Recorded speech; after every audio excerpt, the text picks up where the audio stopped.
રાજકોટ કે જ્યાં ફરી એકવાર ઇલેક્ટ્રિક સ્કૂટરમાં બ્લાસ્ટની ઘટના બની છે। કોઠારિયા રોડ પર આવેલા સનાતન પાર્કમાં રાત્રે 12 વાગ્યાની આસપાસ ચાર્જિંગમાં મૂકેલી ટીવીએસ કંપનીની ઇલેક્ટ્રિક બાઇકમાં જોરદાર બ્લાસ્ટ થયો।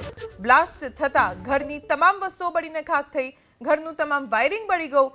સદનસીબે કોઈ જાનહાનિ આ ઘટનામાં નથી થઈ, પણ આખું સ્કૂટર બળીને ખાખ થઈ ગયું કેમ કે બ્લાસ્ટ બાદ આગ પણ લાગી।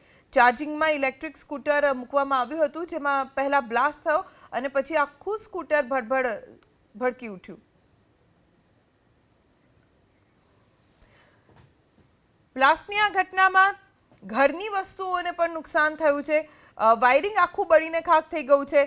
પણ સદનસીબે જ્યારે આ ઘટના બની ત્યારે આસપાસ નજીકમાં કોઈ નહોતું, એટલે કોઈ જાનહાનિના સમાચાર પ્રાપ્ત નથી થયા। લગભગ ગત મોડી રાત્રે 12 વાગ્યાની આસપાસ દુર્ઘટના સર્જાઈ અને 8 મહિના પહેલા જ હજી આ સ્કૂટર ખરીદવામાં આવ્યું હતું, જેમાં અચાનક બ્લાસ્ટ થતા ઘરના સભ્યો પણ ડરી ગયા, પણ બાદમાં ખબર પડી કે સ્કૂટરમાં બ્લાસ્ટ થયો છે। સમગ્ર મામલે રાહતના સમાચાર એ છે કે આ ઘટનામાં કોઈ જાનહાનિ નથી થઈ।